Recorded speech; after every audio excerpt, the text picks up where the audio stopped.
Hello. This is a hint of purple. It's a short little visual novel type of thing. Although the visuals seem to be minimal. But that's fine. We love a visual novel that's just actually a novel. Also, here's a content warnings. Just in case you need them. Oh.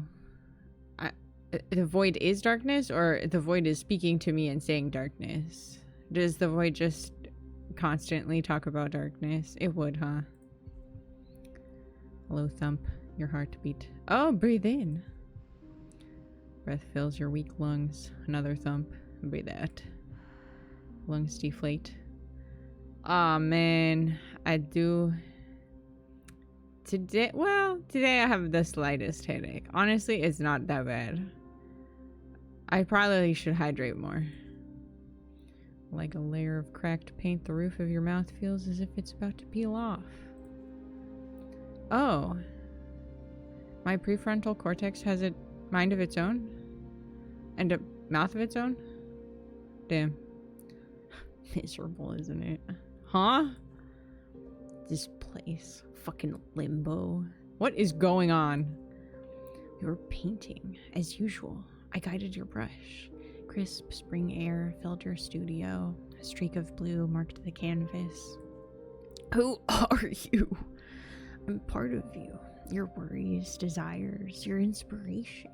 Whatever my little Maya needs. Someone else stood beside you as you painted. Hands clasped around your waist. Warm kiss at the nape of your neck. Someone deeply in love with you. Kai? Kai. The name is familiar and warm. A morsel of comfort in this cold void. You feel a pang of longing in your gut. Memory is replaced by another loud thump. You remain submerged in darkness. Am I dying? I mean, we're breathing, I guess, so... Oh! Flashlight, please. Ah! Light fills your vision. Blurred shapes begin to appear from within the sheet of white. Drake needs a deep cleaning. Ah, it's getting easier now. Your lungs fill greedily with air. It's all coming into focus now. Yep. You awake in a hospital bed, propped upright and tucked beneath a layer of blue sheets. Tube runs from your neck to a ventilator. Doctor and practical nurse hover over you, inspecting your neck with a bright flashlight. How often are you suctioning now? Every other day. It's starting to get backed up. We'll need cleanings every day. She stows a flashlight in her smock. What happened? You don't think this is a waste of time? Cases like these are extremely rare. We have a lot to learn here. What have we actually learned? That she's brain dead? I could have told you that after the first cog test. No! What? She has a partner who's still visiting. They're in here 5 times a week like it's a fucking job. Oh no! I see them in here too, but that's their choice. I don't know if we'll see progress with Maya, but what we learn here is important. It might help us save the next one. Look, I'm stretched way too thin already. If I spend any more time on this patient, I'll be neglecting the others. You know, the ones who can talk back. What happened? She mulls over the thought. I'll talk to your CN and see if Tessa can take over Drake care. That'll free you up for your other patients. She leads the nurse to the door as the two exit. My cars are disappearing. Thank you, doctor. The door slams closed behind them. Wait. How could this happen to me? The sound rings in your ears. Silence slowly creeps in. Just you alone in this cold hospital room now. What the fuck? He'll piece it together soon enough. The room knows. What are you talking about? A window separates you from the outside world. Streaks of orange light grace your bed, easing the discomfort of cold linoleum floors. Scanning the room, you see a blinking ventilator, a lone calendar plastered to the wall, and a stack of unfinished paintings in the corner. In the hospital? They let us just put that all in here?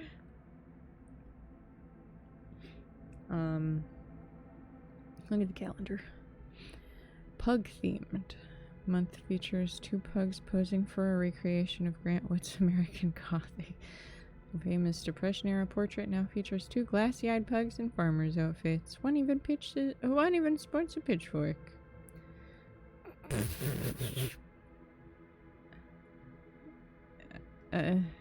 Grandma would love this. It's a tacky charm to the photo and a surprising attention to detail. Another art history major, perhaps. Looking past the pugs, the calendar reads February. It's off by months. It should say May. Oh. Didn't you hear her? You've been here for months. Barren tree outside confirms your worst fears. It's winter. Wow. You've been out cold for months. 9 whole months. Withering away like a corpse. Oh my god, these hospital bills are going to be astronomical. I have to get out of here. Find Kai. They'll be able to make sense of this. Good luck with that. What's with the paintings? A cluster of paintings lean against the wall like half-toppled dominoes. The work is immediately recognizable as your own. Colors jump out at you, strokes of blue, deep red, and purple. Abstract forms swirl beneath the canvas, ready to spill out onto the floor. Why are these here? The work is unfinished, much of the canvas blank. No expensive frames. There it all lies, a jumbled collection of unfinished thoughts. Barren tree looms over the hospital courtyard. The sky is a painting of purple and orange with the sun just out of view. That's not bad. A few leaves cling to the old tree. Somehow they've withstood the cold. Winter's winding down. 9 months in this miserable bed. Tubes lead to a cluster of machines. Blinking lights form a small constellation. The boxes hum and whir. The sound might be calming if your life didn't depend on it. Okay, time now wake up. I mean get up. Whatever. Wake up. Letting out a sharp exhale, you attempt to muster up the strength in a withered body. Where to start? This is pointless. Leg. Get off of here. Nothing. Your legs feel like sandbags tethered to your hips. Fucking move. Your body is motionless, limbs settling in place like magma hardening. Okay, it's fine. We just need to start small. We both know how this ends. Move a fingy. You look towards your pointer finger. Rests on pale blue sheets. Your mind sends the signal. Your heart beats faster. Your body tenses. A vein swells on your temple. It's as if your fingernail has been replaced with the hood of a car.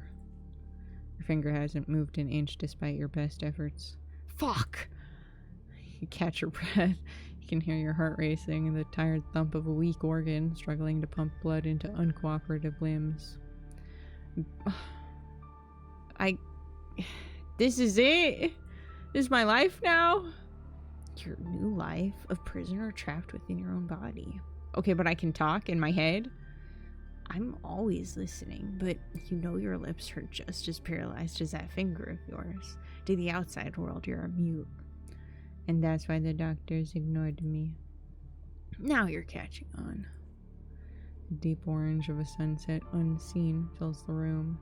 Warm light drips down the walls, leaving room for purple tones to creep in. Unfinished paintings in the corner taunt you. Can't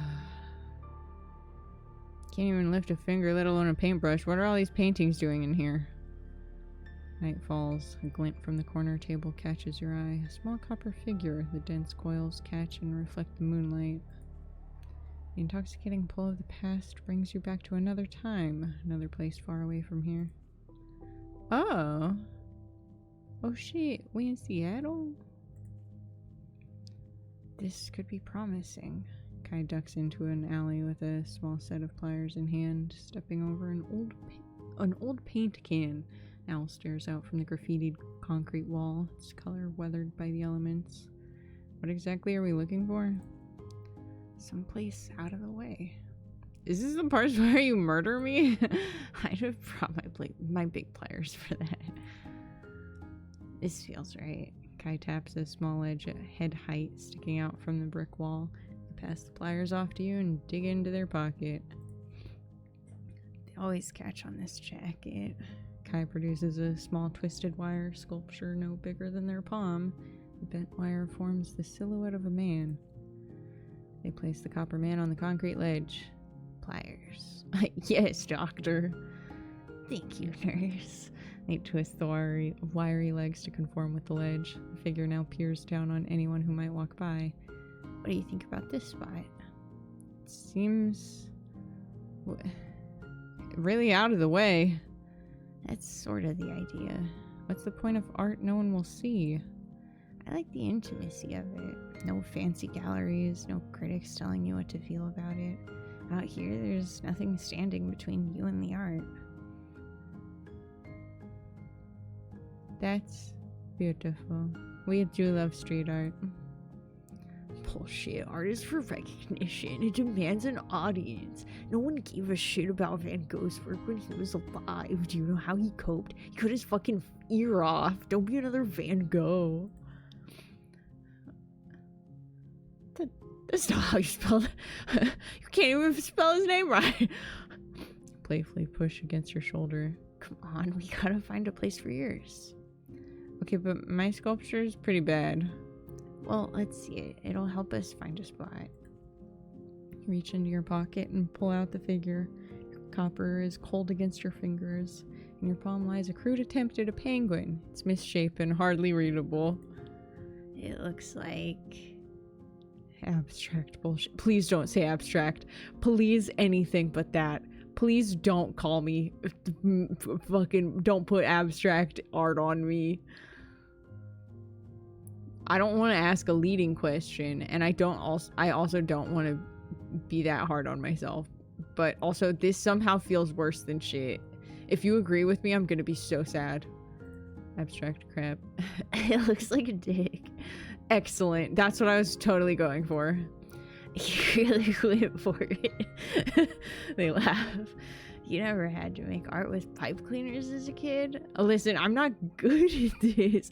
Also, nobody's good at making art with pipe cleaners, especially as a kid. Okay, like that's not, first of all, that's not something that you like work on as a kid.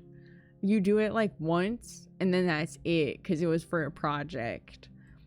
And so that doesn't really translate into being good at shit. And I can't pee, so we're even. Let's find a spot for your sculpture. Your dreary new reality snaps back into focus. Oh shit. The sound of the door closing wakes you from a deep but restless sleep. August adjusts an earbud. Thumping music blares from her headphones. She rips the bedsheet back, exposing your legs. Excuse me. Strong hands grip the underside of your left foot as she steps forward, pushing your knee to your chest. Oh, your joints are stiff with inactivity, but this stretch offers a pleasant burning sensation. Fuck, I really needed this. It's a practice routine, one she's now rushing. Her palms press your kneecap flush against your chest. Her movements remind you of a bitter mechanic taking out frustrations on a troublesome engine. Whoa there, pal. Gotta slow down a little bit. She continues to push. Tendons stretch. And then they stretch a little more. Piercing needles of pain drill into the sensitive tissue of your hamstring. Suddenly you feel a tear within your groin. Oh no! Your muscles burn and buckle under the strain like decaying rubber bands. Stop! She releases your left leg, lowering it flat against the thin hospital mattress. Needles of pain prick at the underside of your knee. You instinctively reach to soothe the limb, but your arms do not move. She continues the stretching regimen, limb by limb. They each push to their limit. By the end, your adrenaline's worn thin. A layer of cold sweat cakes your body. Searing pain cuts through most thoughts. Nurse pays no attention. Her headphones ring with music as she replaces your bedding. She whips a fresh blue sheet into the air before it gently drapes over your battered body. Doesn't she know who you are? She should be pampering you. Remember when they flew you out to New York? Presidential suite with an on-call masseuse? Now you're being broken in by like a baseball glove. Bro, that means fucking nothing. Shut up. Who are you? You can't possibly be in my head. Nothing in my head is like this. They don't care, dude. This place is hell. Yeah, it sure is. I knock at the door. She pulls out one earbud. Looks like your best friend is here. Rude. Hello? Homophobic. That's my partner, bitch. 2 more loud knocks. Come in, it's open. She tucks in the sheets at the foot of your bed. She whispers now, I should thank you. Ever since you got here, I've been off the hook. The door swings wide to reveal an elderly woman standing in the doorframe. Oh, good. You're already finished with your stretches. There's a surprisingly youthful energy in her step. You don't recognize her. She's not family, and certainly not from the art world. Who the hell? Just in time, Maud. I was on my way out. She's all yours. August ushers Maud in as she steps out the door. Bye, sweetie. Just you and Maud now. Window catches her eye. It's no wonder I don't have more sunlight in my room. It's the curtains. My goodness, Maya, they're too thick. I keep telling Dr. Armenta that we need curtains that breathe. Who the hell? Who are you? She told me she'd look into it, but between you and me, I don't think she's looked into it one bit. My cousin Deborah had these gorgeous blue curtains. Berta blue, she called them. The salesman said that they were made with this special dye, imported all the way from the Greek island. Can you believe that? I hardly could, but that didn't stop Deborah. What? Is this just some lonely old lady who needs someone to talk to, and so she picked the comatose patient? Interesting. Oh, that reminds me. My granddaughter loves frogs. Absolutely loves them.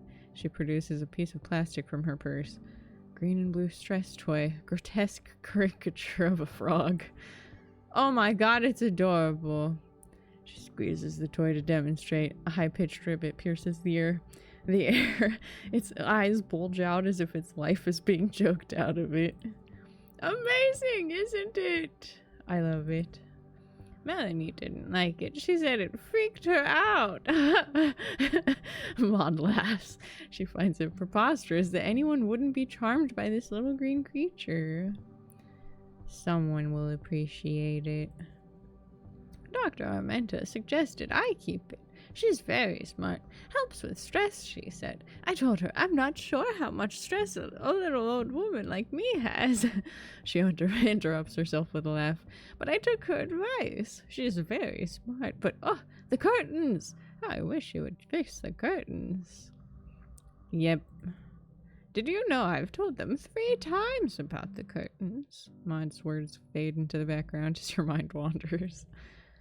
Want to listen to this horse shit all day? There's more pressing matters. You can't walk, you can't paint. The fucking prefrontal cortex's voice has really gone through a journey. It's fine, don't worry about it. There are more pressing matters. You can't walk, you can't paint, you can't even breathe without the help of a machine. Where's Kai in all this? I mean, apparently they're here 5 times a week, so they'll be here. Better be here. They don't show, you might just die listening to the ramblings of an old woman. Please don't say that. You'd rather listen to her rant about gardens. And the sheets didn't even match the blue. The sound of the door cuts her story short. Finally. A walking painting stumbles through the door. Standing 6 feet tall, its balance is questionable. A pair of legs peek out from below the frame. The heavy painting now rests on the floor, legs hidden from view. Fuck, this thing is heavy. Oh my! Familiar face appears from behind the painting. Oh, I'm so sorry, Maud. I didn't realize you were here. She laughs. Sweetie, I've heard it all. I was just startled by the painting. It's almost as tall as you. Yeah, it's beautiful, isn't it? This one is Maya's favorite. The best paintings are sad at their core. What is it exactly? She studies the tall painting, taking in the shades of purple. I've only been given hints with this one. She likes to keep her secrets. Oh no. Oh no, we don't do abstract art, do we? No, don't say that. Don't say that. Please don't put that on me. She squints, examining the purple figure on the right, separated from what appears to be a crowd of people to the left. Okay, it's not full abstract. It's not actually abstract. It's just, you know, interpretive. Because that's art. Looks like a family at dinner, but someone's missing. Is that what it is? They re-examine the painting with fresh eyes. I see that now, but I couldn't say. Only Maya knows what this one really means. I bet I'm right. I was just telling Maya about the curtains. Ah, yes, the curtains. Kai shoots you a knowing glance. Shrill ribbit escapes from Maud's purse as she crams the frog toy inside. Anyways, I should let you two lovers be. I hope you have a wonderful day, Maud. They usher Maud out the door. Oh, I already have, sweetie. Thank you. The door closes behind her. They lower a shoulder, allowing their tote bag to fall to the floor with a loud smack. Sound reveals the contents of the canvas bag, hardcover books, and something metal. Spirals of copper wires spill over the brim of the bag, while pins cling to the worn fabric. The familiar ritual brings a small sense of comfort. She's really taken a liking to you. Kai chuckles. I swear she's in here almost as much as I am now. She probably likes the company. You know what she told me the other day in the hallway? She said you were a great listener. I fucking knew it. I erupt with belly laughter. Aw, I missed your laugh. They wipe away a tear, their voice still shaky with aftershocks of laughter. Seriously hope she isn't eroding your sanity too much. I'll endure. They place a tender hand on your arm. You can feel the warmth within this simple gesture. The outside world seems to melt away. Hey, you. They whisper with gentleness within their heart. Oh no, they're gonna make me cry. I can fucking feel it. Uh-oh. Those familiar eyes, they have the love within them. They've been holding it together up till now, but any remnant of composure is washed away by a swell of emotions in your gut. Yeah, I know, I'm gonna cry about it. Can you hear me? Fingertips sliding down your arm leave trails of warm memories as their hand travels to meet yours. Palms pressed together, the contours of your hands fall into place like puzzle pieces. Do you remember a little code? Their fingers tighten around your palm with a gentle squeeze. You translate the message in your head. Hi. Aww, love you. Your eyes are filled with love, basking in this tender moment. A deep orange of sunset catches their hair. They never had time for the good stuff, do they? Kai begins to massage your hands with care, gently flexing and moving each finger. This is a big improvement over my morning massage. You always took such care with your hands. I'm still annoyed you never gave climbing a shot. Gotta protect those precious painter's hands. Is my life's work on the line? I'm sure I'd be careful too. They turned to the massive painting they lugged in, taking in the swirls of color and frenetic paint strokes. The breathing slows. The one you paint after we get you out of here. That's gonna be one hell of a painting. I don't know that that's gonna happen, but... Don't say that. What? Massage eases the ache in your wrist. You heard that? They didn't have to. They know you. There's something important I have to tell you. They're gonna give you another cognition test. Dr. Armenta finally caved. Easier to give it now than be pestered about it for another month. Sometimes it takes a few tests before they'll recognize consciousness in patients. I was reading about a man who was fully conscious but failed his first 2 tests. Third time's the charm, right? They laugh nervously. This test might be our one chance out of here. Yeah, no pressure. Haha. Haha. I know. I know you're in there. We've just got to make sure that they see it too. They'll be testing you on Wednesday, 2 days from now.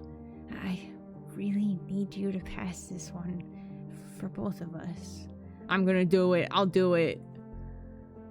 They give your hand 3 quick squeezes before settling in for the night, curling up to your bed as best as they can. They lay a head against your shoulder. Their breathing slows as they drift off to sleep. That can't be comfortable. Tall painting in the corner calls to you. Finished painting stands tall, the only framed canvas in the room. Much of the canvas is pure black. The small patches of purple are almost formless. At a glance, the painting appears abstract. Upon closer inspection, the color reveals vague forms. On the left stands a small crowd, and on the right, a small figure crouches, surrounded by blackness. Images play in your mind like a theater. Small children sit in a circle playing a game you can't see. There's laughter, carefree abandon. You're not part of it. Why? You know why. You were there. The past may be hazy for you, but I see it clearly. Putting aside the old painting, you're drawn to the unfinished paintings. A stack of potential masterpieces, not that you'll ever finish any of them. One of the smaller unfinished paintings in the corner catches your eye. A serpentine spiral of blue jumps from the canvas. Oh. You wake in the middle of the night. Shades of dark blue reach across the ceiling. Underneath the covers, you feel Kai's hand brush up against yours. You woke me up. Touch is cold. This isn't Kai. It's something else. Pulls away with a ripple of the sheets. What the fuck? Jump to your feet, running around the bed to shake Kai awake. Get up? There's something in the bed? They grumble in their sleep and turn their back to you. Hello? They scrunch their eyes and their eyes scrunch and open. Hi. They let out with a crack in their voice. Get up, there's something in the bed? Your hand searches underneath the sheets with a few pats. They pause for a moment before bursting out laughing. I bet you it's just like a stupid fucking... It's something you fucking accidentally left in the bed or something. What? Did Dolly scare you? They pull their arm from beneath the sheets to reveal a long blue python wrapped around their forearm. Is that an actual for real snake? Aren't you not supposed to... Okay, listen, I love snakes. Okay, they're cool as shit. But aren't you, like, specifically not supposed to let them... you know, like sleep in your bed and shit, because they will like kill you. They will strangle you a little bit, right? She's so cuddly tonight, isn't she? Kai gives the snake a peck on its forehead. That's good. I was just startled. Okay. Terrified. I've tried sealing that cage every which way, but Miss Barton sure is resourceful. Snake hangs on Kai's arm like elegant jewelry. Snake's green scales reflect blue at this time of night. A few white scales glitter underneath the moonlight. Black slits for eyes gaze back at you with a cold refrain. Her heart is still beating adrenaline. You're shaking. It's okay. Sit down. Dolly wrapped around one arm, Kai uses the other to pet your back as they admire the blue snake. Snakes get such a bad rap.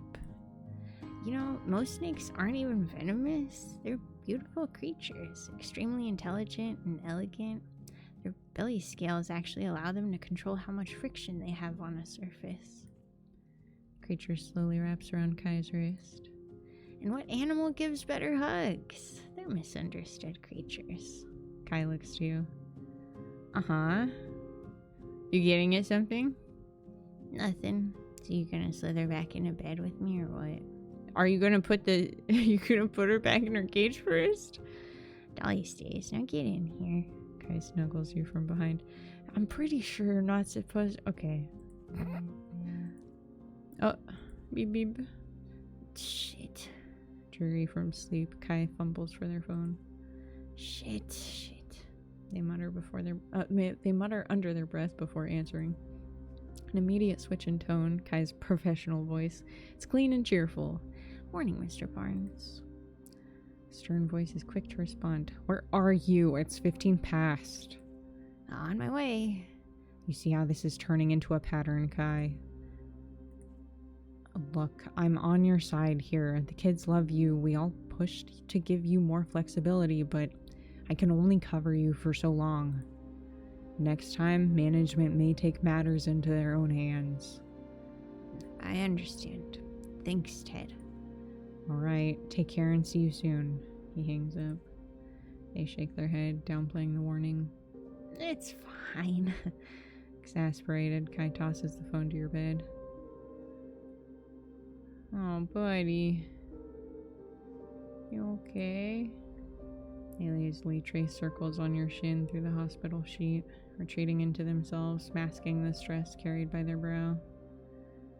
Remember the way you lit up when you got the news about this job? You were literally dancing around the living room on the phone. With everything you went through when you were their age, you know how much these kids need someone to talk to. Aw, wish I could have had you as a counselor.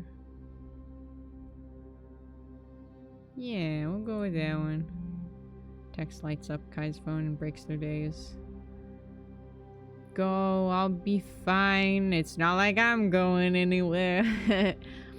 Alright. They grab their phone and swing the heavy tote bag over their shoulder. They plant a light kiss on your cheek. They make their way to the door. See you tonight. Say hi to Maud for me. The door shuts behind them. Haha, very funny. You know, Kai can't keep this up. The weight is too heavy. Listen, I'm shocked that they're still here. It's been 9 months. That's dedication. What the fuck am I supposed to do? I know. Hear the hitch of the metal handle turn. Go to work. I'll be fine. It's probably somebody else. Yep. Nurse steps through the doorframe. Fuck. Not this again. Time for more torture. She slowly walks to your bedside and pulls back the sheets, exposing your legs. Another day, the same tired routine. Her hands clasp your foot. Ow, my leg just started hurting. She steps forward, pushing her knee to your chest. Oh, her pocket buzzes. She freezes mid-stretch, your leg hovering above your abdomen. Hey, you should answer that. She gently places your leg down on the bedside and inspects her phone. White light burns into her face and she pauses a moment before answering. Hey. Her tone is unusually timid. A man's voice is heard on the other end. His words are inaudible, but he's clearly agitated. Not yet. I'm at work, he retorts. I'm sorry. The line goes dead. He's hung up. She slowly places the phone back into her pocket. Interesting. Interesting that they didn't give me the other side of that phone conversation. Maybe we got the other side of Kai's because they were sitting so close to us when they answered the phone? I don't know. She slowly places the phone back into her pocket, grips your right leg, starts the routine again. She releases your leg, cutting the exercise short. She stands in place, staring blankly into the corner of the room. Are you okay? What's going on? She looks lost. A high-pitched squeak cuts through the silence. God damn it, Maud. Door creaks open as she steps in, stowing the frog in her bag. I hope I'm not intruding. Come right on in. Woken from her daze, she silently brushes past Maud to exit. She speaks in a hushed voice that's not as quiet as she thinks it is. Not a peep from her today. I find that quite rude. Well, something's up, okay? She slowly takes a seat on the couch in the corner, with her bag centered on her lap, hands perched atop it. She sits up like a little prairie dog. My Jamie's now in middle school. You know what she's doing. What was she doing? She's very good with computers. You should have seen this one. This one when she was little. She laughs. Oh, she was glued to the screen, I tell you. We couldn't pry her away. I told her mother we need to get Janine off that box and out playing, but she'd go right back every chance she got. Is this me? Now everyone uses a computer. I'm sure you're good with them. I've dabbled in the ancient Microsoft Paint. Her mother tells me she's learning... Oh, what did they call it? Oh, I remembered. She's a coder, the first in her class. I told Alice, I don't know what a coder is, but I'm sure as rain gonna take credit for my granddaughter's intelligence. Congratulations. You know Alice was never good with computers. I think that's for the best. She was always more of a... Her voice trails off into the background as your mind wanders. Kai's gonna lose their job because of you. Have you ever seen them so exhausted? They look like they've been up for a week. If the roles were reversed, would you do the same for them? Give up painting? I doubt it. You wouldn't last a month in their shoes. They've been here for 9. Yeah, this is... I'm still shocked by this. Her words come back into focus. And then the funniest thing happened. Alice dropped the bowl. There was brownie batter everywhere. I couldn't believe it. Sound at the door. Come on in. She lights up. More company. Oh, a registered nurse in her late 20s enters. I hope I'm not interrupting story time. She addresses Maud, but shoots you a knowing glance. Oh, I don't know if I'm much of a storyteller. She takes it as a compliment. Beth's in the common area. I know she'd love to hear all about your granddaughter and her coding, too. Oh, but of course, of course. Tessa gives way to Maud as she leaves, like a trained matador sidestepping a bull. Wow, that was easy. I see you've met Maud. Yep. I'm Tessa. She grabs your limp hand and gives it a gentle but earnest shake. I'm Maya. She smiles and looks over to the wide window. You know, this room has the best view in the whole building. Lucky you. I haven't been feeling terribly lucky, but that's good to know.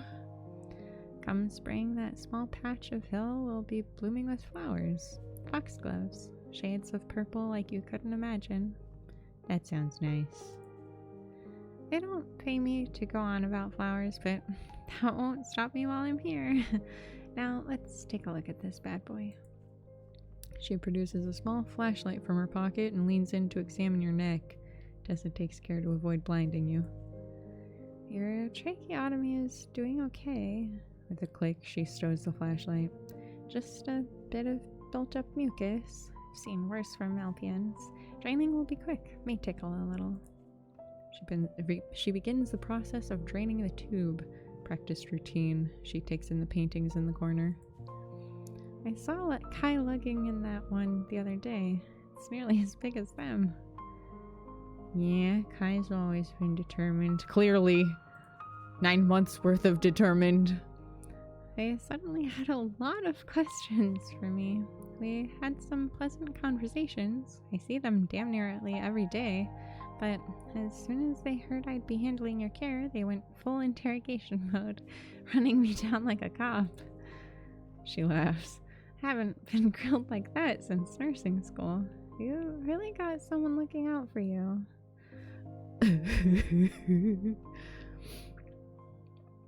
They're quiet, but they can get protective. Alright, you're all set. I'll see you tomorrow to check up on your Drake. She walks to the door and pauses to take in the large painting. The painting stands tall, holding Tessa's attention for a few moments before she exits the room. Sun sets on the barren hill outside your window. Shades of blue and purple crawl up the sterile hospital walls. Are they okay? I mean, like, I don't want to rush them. Where's Kai? Your only company is the hiss and hum of the ventilator. Like clockwork rhythm is equal parts soothing and unsettling. Glint of moonlight from the turning latch of the door catches your eye. Kai slumps through the door frame. Their familiar posture reveals their fatigue, despite their best efforts to conceal it. You've gotta get some proper rest. You okay? They sit. Hey. They purposefully let their body give way and with an exaggerated motion flop face first into the hospital bed. The sheets muffle the sound.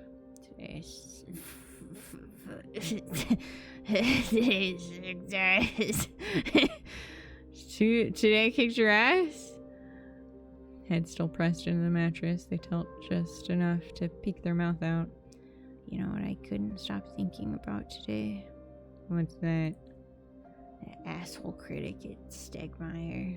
They turn into the mattress to muffle their giggling. He was so cocky. Can't imagine trying that hard to win a crowd over. Oh. God. One of the most insufferable critics I've met, and that's saying something. He kept going on about the homogenous nightmare. I never heard someone who loved the sound of their own voice so much. I was ready to stab my ears out with a fork. It's the shit I had to read in reviews.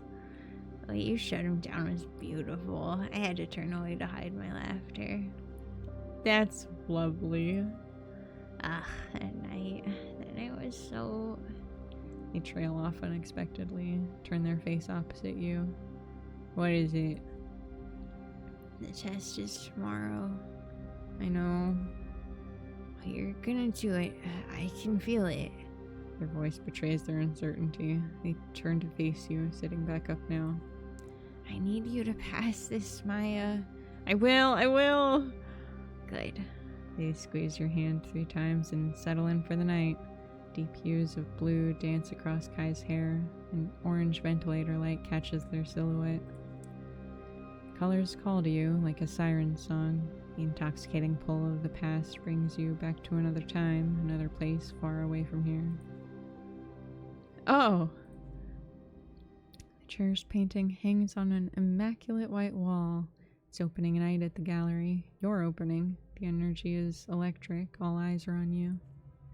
Within the crowd are important faces, famous faces. Kai has staked out a quiet corner to cheer you on from afar. From across the room, they send a smile and a knowing nod. Closer. Your feet carry you toward the painting and the small crowd surrounding it. Your steps echo off the tall gallery walls. There's a heated discussion about the piece. This is good. It's getting a reaction. An art critic in his 50s argues with a young fan. The figure on the right is clearly fleeing. It's an escape from a homogeneous nightmare. He gestures with a wine glass. On the far right, an amorphous purple figure crouches, surrounded by blackness. A group of figures, uniform in nature, stand opposite. The young fan retorts. He wants to join the group. He just doesn't know how. He wants acceptance. The figures are almost formless, edges bleeding into abstract brushstrokes. Standing back far enough, one might mistake that piece for an abstract blend of purple and black. I love that they keep saying that it's purple, but when it's like in the little portrait, it looks red. Am I just colorblind, or did they do that on purpose, or... Acceptance. That massive bodies only offers assimilation. If we're to look at her oeuvre, there's a clear pattern of fucking oeuvre. Some of an artist's work, huh? How pleased he is to have slipped that into this argument. The critic stops himself, noticing your presence. Let's just ask, shall we? The critic lets out a boisterous laugh and knocks his arm into the man next to him. Care to settle a debate for us? Oh my god. Oh, you've gotta... Oh, we've gotta do some art bullshit where it's either like, it's actually about the government. Or we could be like, well, it's art is in the eye of the beholder or whatever. I do kind of miss the fucking stupid bullshit that you come up with on the fly for art classes. That shit was kind of fun. Just fully pulling shit out of your ass. Yeah, fuck it. Oh, we're not doing this in a fun way. I wanted to do it in a fun way. Lame. I can't tell you about this one. Oh, there we go. The meaning is in your hands. I wouldn't want to take that away from you. Oh, hogwash. I'm sorry. You think a mystery is going to nab you a better of you. It won't. Brother, I don't owe you anything. But you do. You've taken my time and my attention, and in return, served up bullshit. Bro, art is bullshit. Bullshit is your entire profession! Oh, you gotta admit, it's some really nice bullshit, though. This is like some primo bullshit, dude. Look at this bullshit. It's so good. This is top shelf bullshit, motherfucker. That shit doesn't play with me. Save it for the local paper. I'll fucking cut him down. Do you enjoy what you do? He takes the bait. You've read my work. I have. Your transition from sales to editorial is really impressive. He senses a setup. Did you have to have a lot of experience to make that jump? Remind me, is the editorial director your cousin on your mom's side or your dad's? I've earned my place here despite what you're insinuating. You're a great salesman. There's no denying that, but you're still a salesman. He clenches his bitter jaw. You take no joy in this. You don't even want to be here. It's always been about numbers for you. Transclick's bullshit. You don't even want to be here. Fucking listen to you, man. Parrot other people's opinions, pass them off as your own. You're the guy they hire to make the little line go up. That's what you've always done. Yeah, honestly. We'll go with this one. Or, this one. I don't know. These are both good in different ways.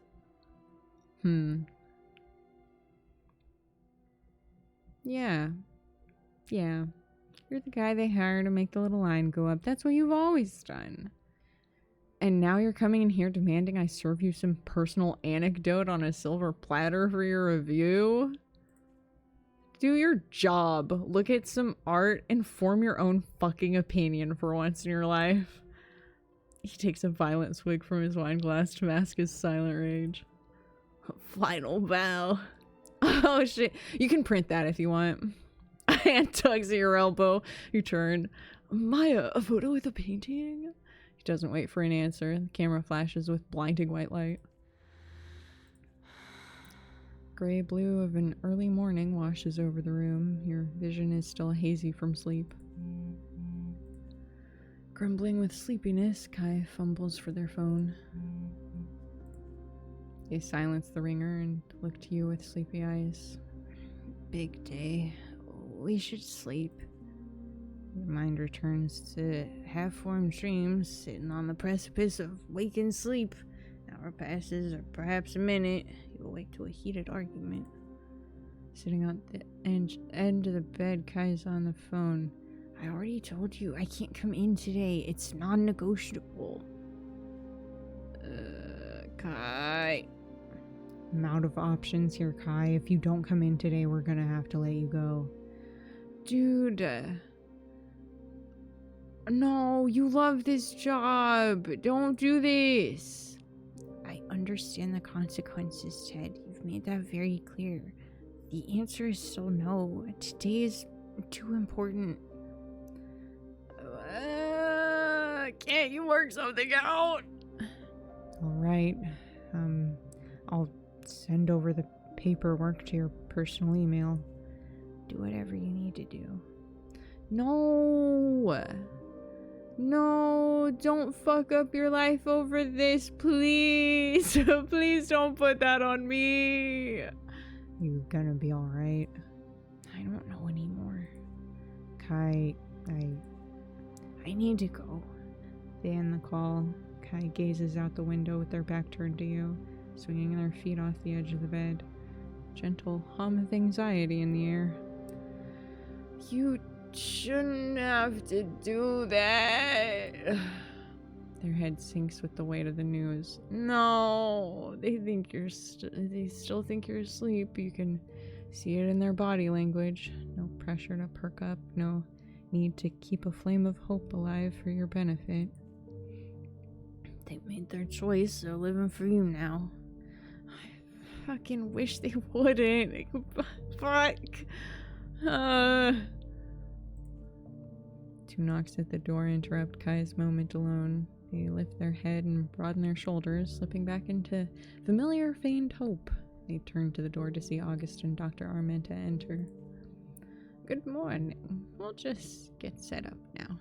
She gestures to August, who produces a clipboard. Mm-hmm. They nod, trying to mask their mounting anxiety. I'll wake Maya. They turn to you and stroke your shoulder. Is it okay? I really need you to pass this for me, Maya. I will.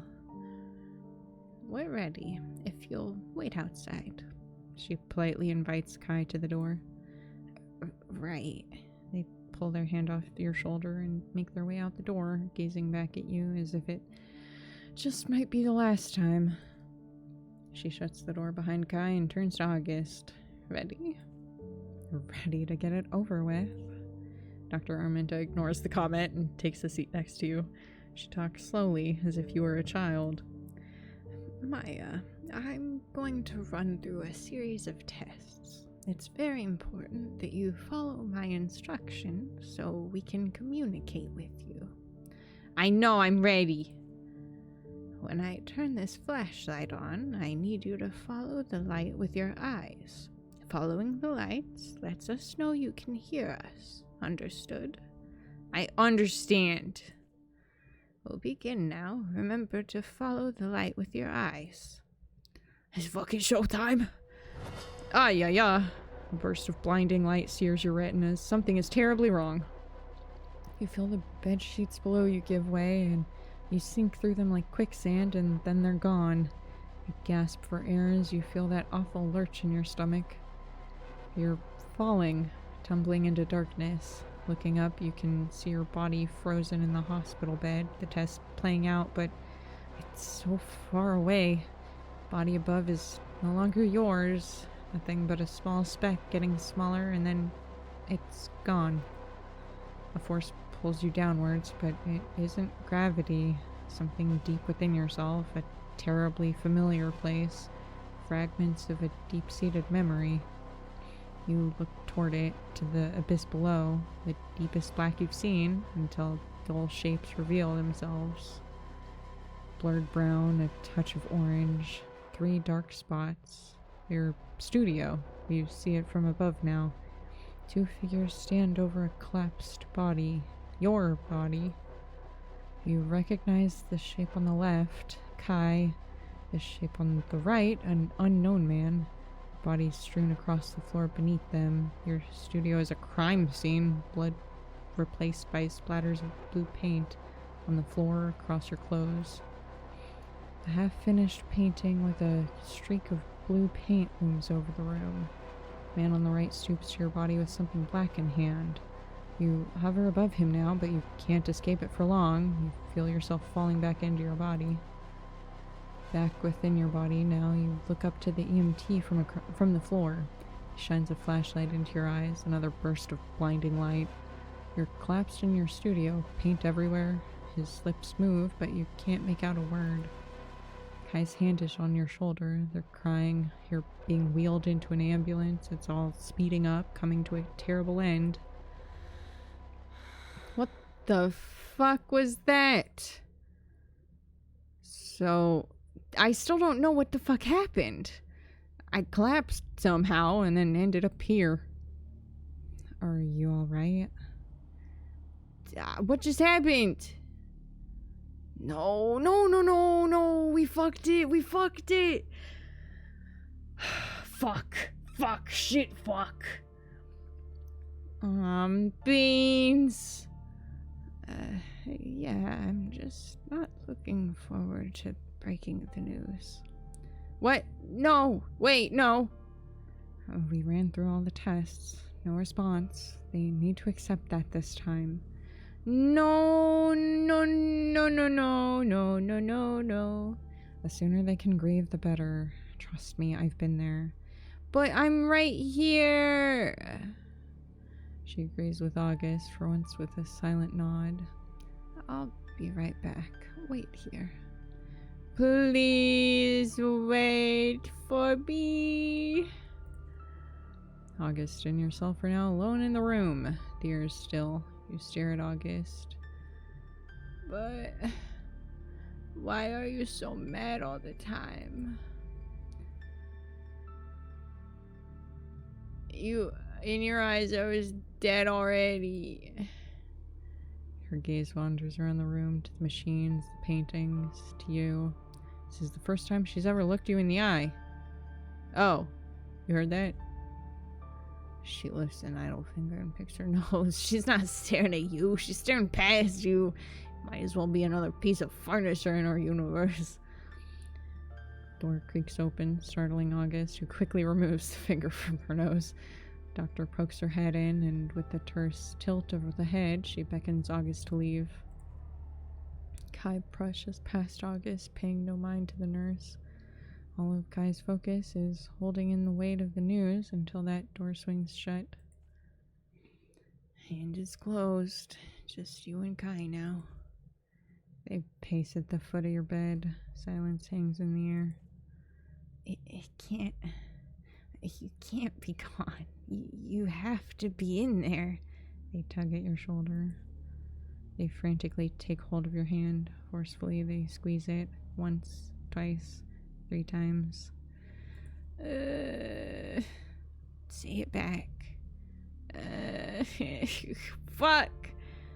How? Say it back, they command. Try. Despite your broken body, you try. Muster up the energy and willpower to squeeze with all your goddamn might. Mind commands. But your hand does not obey. Fingers lay as still as the moment you arrived in this forsaken place. They wait and wait. I can feel your heartbeat in your fingertips. They release your hand and pull back with heaviness in their heart. 9 months. They look to the window in the changing season, winter coming to a close. Come May, we'll have been stuck in this room for an entire year. After the first month, everybody told me that you wouldn't make it, that your mind was gone, that the Maya I knew was dead. I don't want to believe them, Maya. They shake off their 1,000-yard stare and look to the floor. But now the tests say you're gone too. They cover their face with a curled palm, fighting back the emotions begging to burst through their cheeks. Fuck.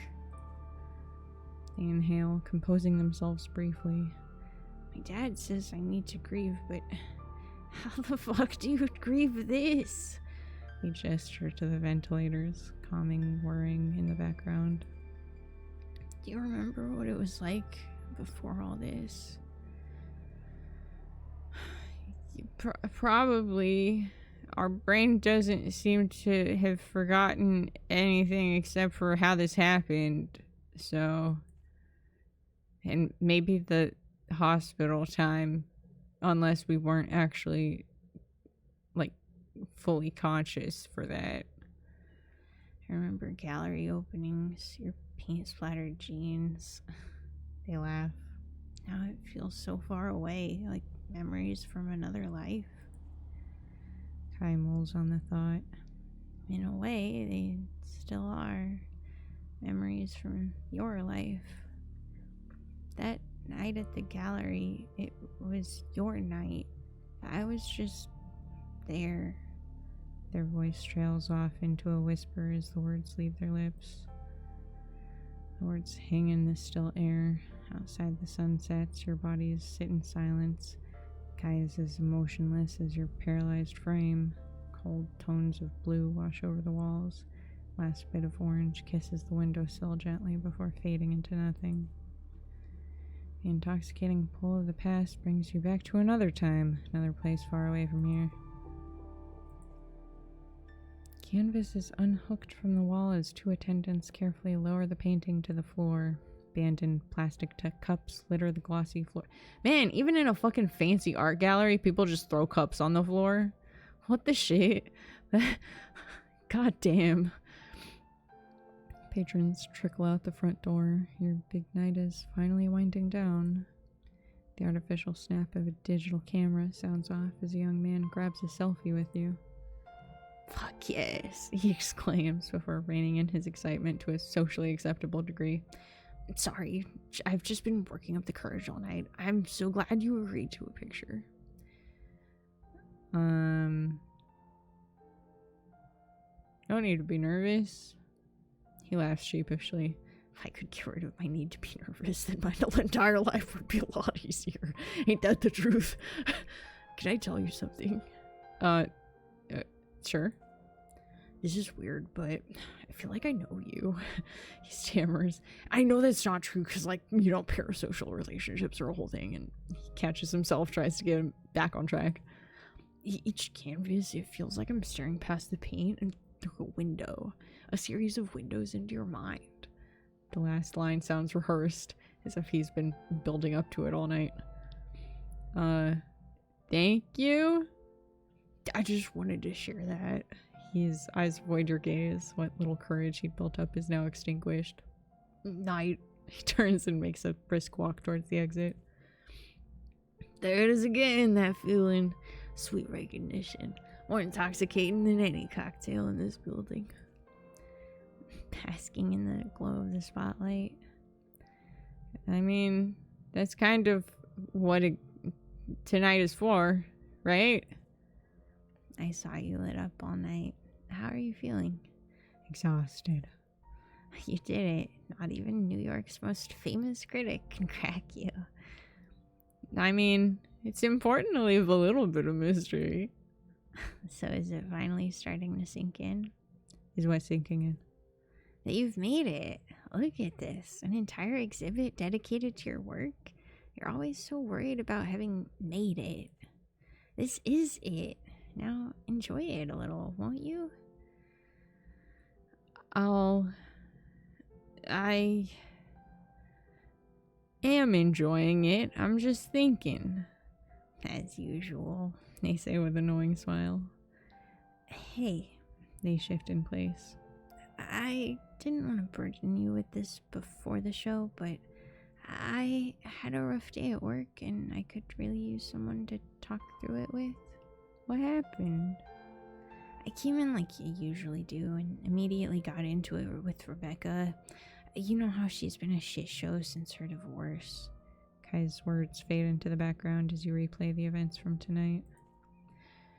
Oh, why did you tell that critic off? Well, that's gonna come back to bite you in the ass, don't you? He fucking deserves it. But listen to Kai. Wait. God dang it. Whatever. He deserved it. He's gonna change his review, put you front and center, and make you look like an asshole. Okay, well, it won't be the first time that someone's talked shit, so... That's irrelevant. Why did you have to correct him? He was being a prick, dude. And you're not? All I saw was two self-indulgent assholes vying for attention. Don't you have enough eyes on you? Yeah. Their words shift back into focus. She's the worst. The words ring with finality. That was it. That was the end of their vent. Kai's waiting for you to respond now. Sounds like she's making your life really difficult. Maybe you can smooth things out with her tomorrow? I won't be there tomorrow. They laid me off. Oh, fuck. You didn't hear a single thing I said, did you? You always do this. It's like you're never actually here. You're off in your own head. They toss their drink to the side and into the trash. Kai, might as well be invisible to you. They mutter under your breath as they brush past you. Why are you with me? Hey, Kai, real shock. I'm gonna step back for a second. Why the fuck are you with this asshole? We're clearly an asshole. We are. We really are. We're a fucking pretentious artist. No. Oh, this is fucking terrible. Why did you stick with us for 9 months in the hospital? What? They mutter under their breath as they brush past you, leaving you alone in the space. The once decorated gallery walls now stare back at you blankly.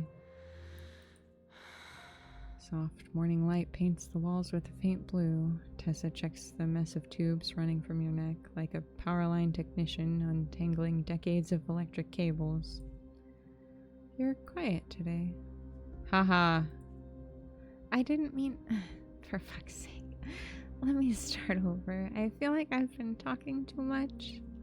And you seem off. Is something on your mind? Yeah. Kai, you need someone to talk to? I don't need anybody. Probably. I don't. Probably. The Kai's problem is that they're still here. I don't.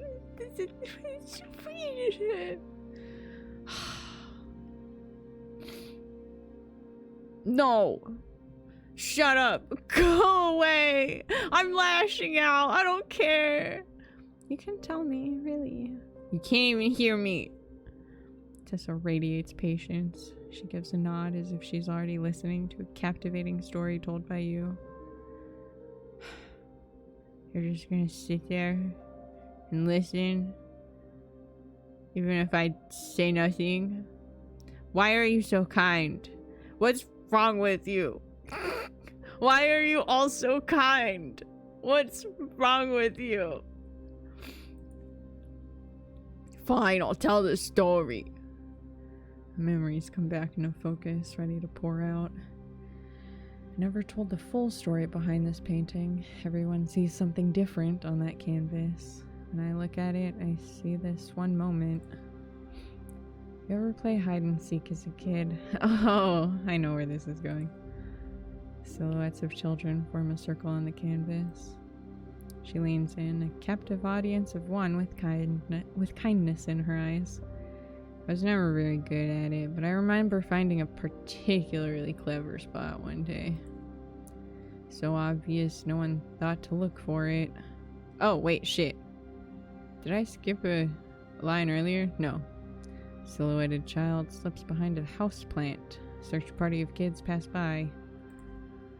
One by one, my friends found everyone. I was the last kid left.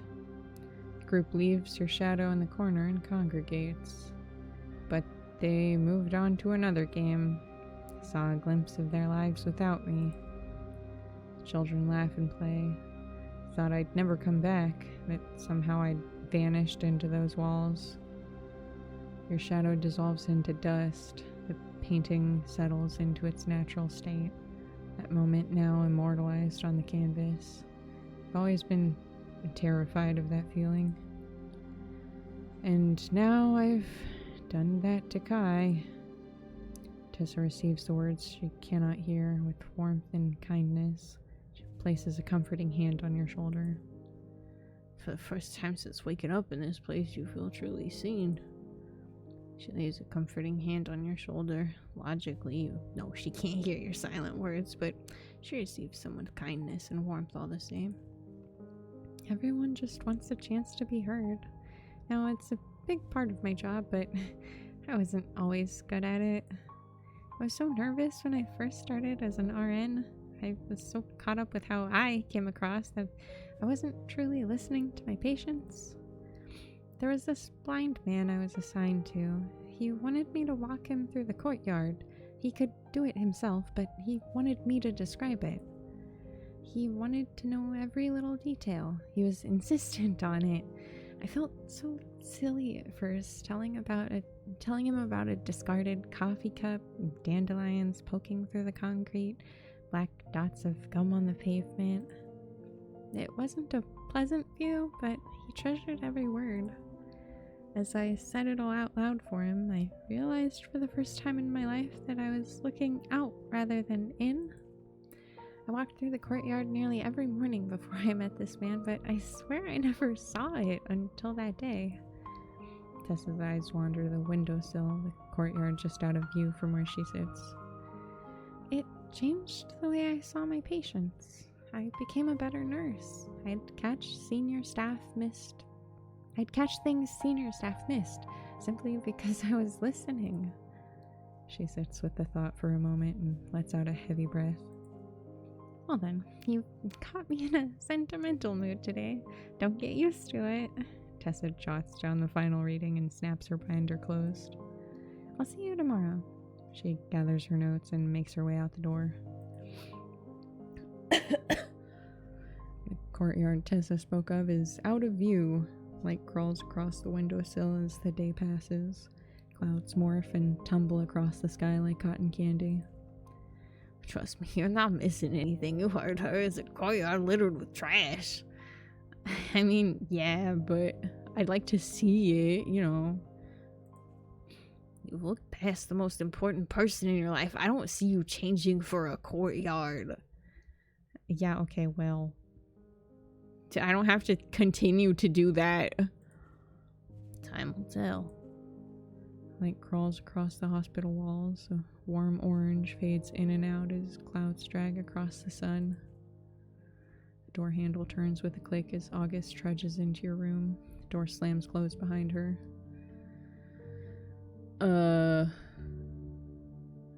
It's not time for stretching. You're late.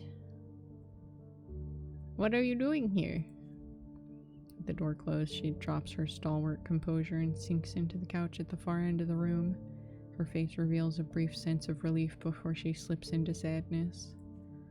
Oh, is my room the hangout and fuck off from work for a little bit room since I'm fucking comatose? That makes sense. She's been holding it in all day, but here she can relax. Her gaze catches a smudge on her dark blue uniform. Makeup. Worried, she checks her wrist. Deep blue ring of bruises is partially visible. Fuck. She mutters. She applies a fresh layer of foundation to the area, concealing it completely. She slips her phone from her pocket and places it on the couch beside her.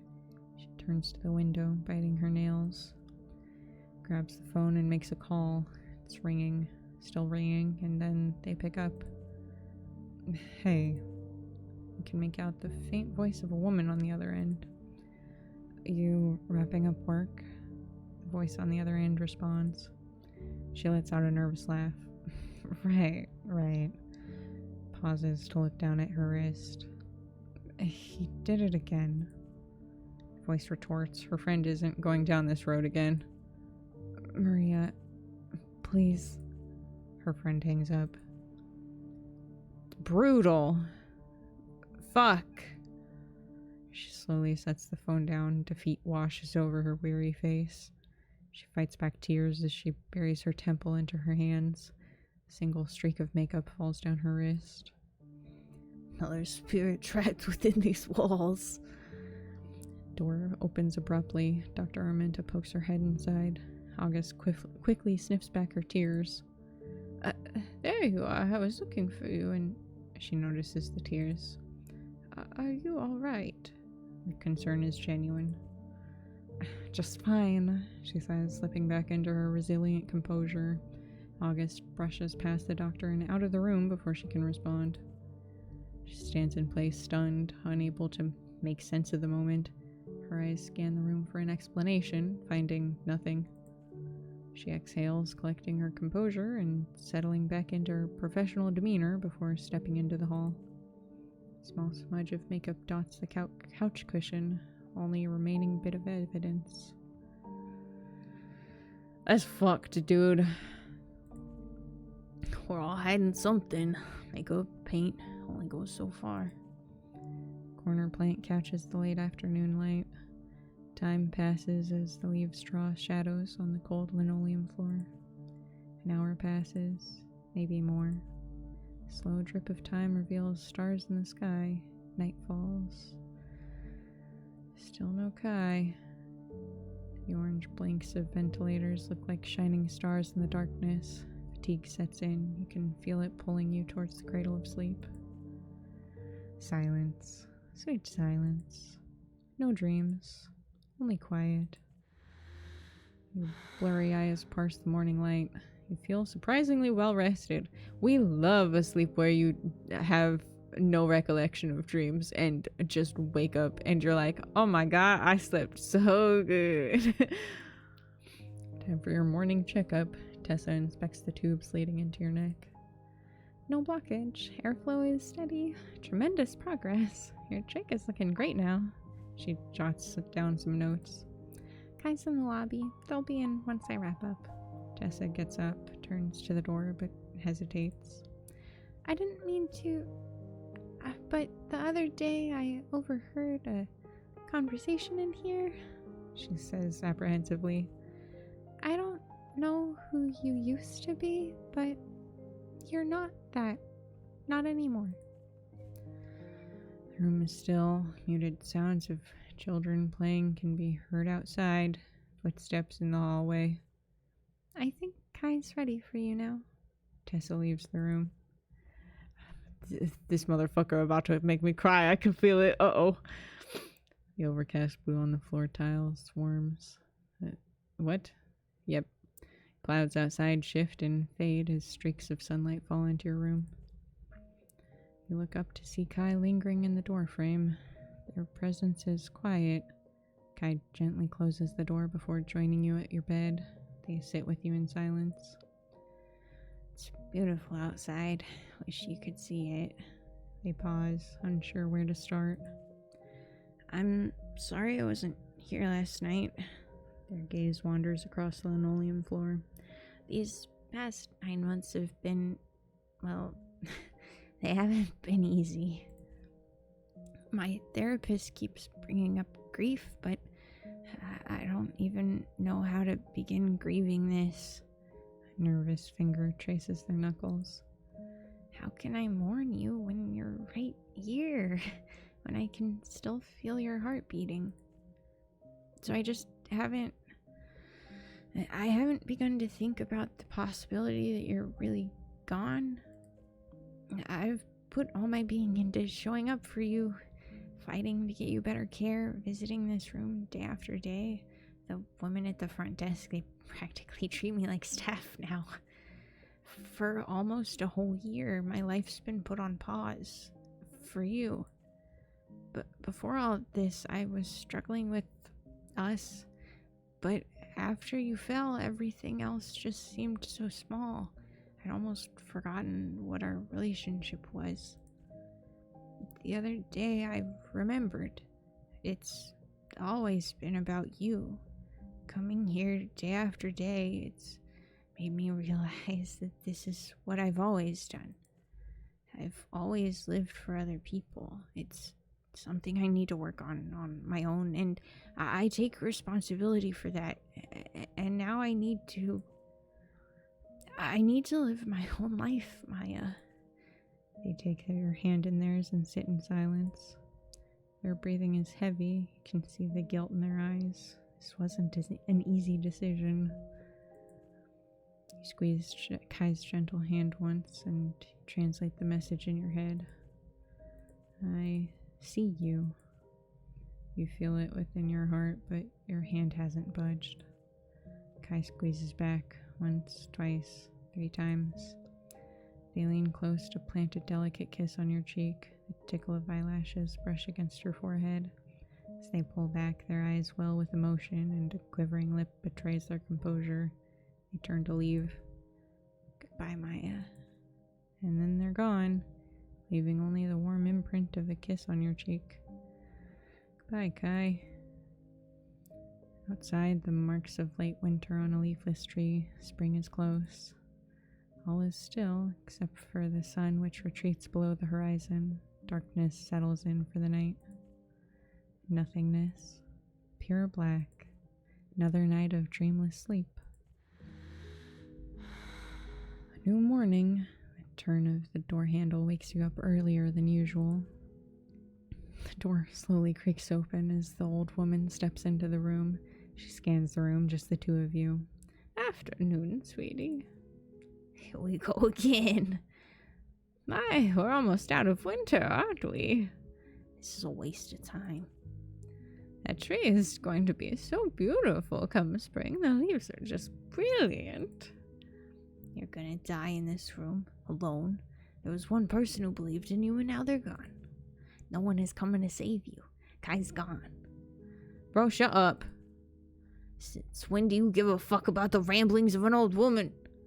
Leave me the fuck alone. You brace yourself for the response, but it doesn't come. There's a sweet silence within your mind. You remember Tessa's words. Look out, not in. Feel yourself slip into the present moment. No past, no future. Only you and Maud within this moment. You're here. Now, where was I? I know I've been visiting you a lot. I don't want to bother you. It's just that I don't have a lot of people in my life anymore.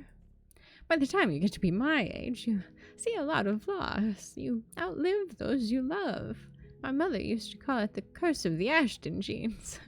Growing up, I knew every kid on my block, and now I'm the last one. Every year that passes, I know less people. Life shrinks. You never get used to it, not even at my age. I felt that way every year, except for last winter. That's when I met Victor. We fell in love, here of all places. I didn't think something so beautiful could happen after my husband passed, but it has. For the first time in a long while, I felt life expanding, a new face to look forward to, beautiful eyes, full of energy and life. He's a younger man, early 60s, although I suppose that doesn't sound young to you. He's handsome, too, such a beautiful head of hair, wavy and golden. She reminisces. Last week he fell. The doctor told me that he broke his... She scrunches her brow in frustration. Oh, I can't remember the word. It's so difficult not being able to remember these things. They haven't decided if they'll operate on account of his age. They say it's incredibly dangerous. They said I have to wait. I don't know when I'll see him. Do you know when I can see him? She looks at you with pleading eyes, praying for an answer. I need to tell him something. Her nervous hands wrestle with the purse in her lap. I'm having a hard time remembering how I know you, but I feel like we're old friends. She looks into your eyes with the hopeful heart of a child, content to share this moment of silence with you. Outside, snow clings to the dead branches of a tree. Smears of orange pull the clouds across the horizon. You know, most people here don't give me the time of day, but you've always listened. Thank you. She rummages through her purse. Oh, if you leave that for me, I swear to God, I'm already on the edge of crying. Lets out a shrill squeak and produces the offensive green toy. I've come to realize not everyone likes my frog. He's a big talker. She laughs. Maybe that's why he feels like a kindred spirit. He's always brought me comfort. Maybe he'll do the same for you. She places the frog in your hand and gently curls your fingers around it. Without saying a word, she's gone, giving you and the toy the room. The room hums with the whir of the ventilator. Time seems to hang still. Your lifeless hand cups Maud's gift. It's a curious thing. Not very cute, that's for sure. Are you kidding me? Look at this. This looks adorable. Unless, is it one of those ones that has like the big fucking glitter eyes? Because honestly, those toys do kind of freak me out a little bit. Like, there's maybe a couple of those that I've seen that I'm like, okay, that one I could tolerate. But so many of those are just like, something about the fucking big sparkle eyes. I don't know. I'm like, It's a curious thing. Not very cute. The black beady eyes stare back at you. They should bulge out with a squeeze. As you close your eyes, you feel the weight of the toy in your hand. Your fingers curled around it. Nothing. Still nothing. Oh. Is that it? Oh, what a good game. This is fucked. This is fucked. I'm just sad. I'm not gonna skip the credits. Well, the credits are kind of wiggly once they get to this point. Is that just screen tearing? It's so funny that they're so wiggly just like right here. Wibbly wobbly credits. Oh, I'm fine. I'm so super duper fine. That was good. This is really good. Well, I'm gonna go cry now. Hope y'all had a good time. Take care. Bye.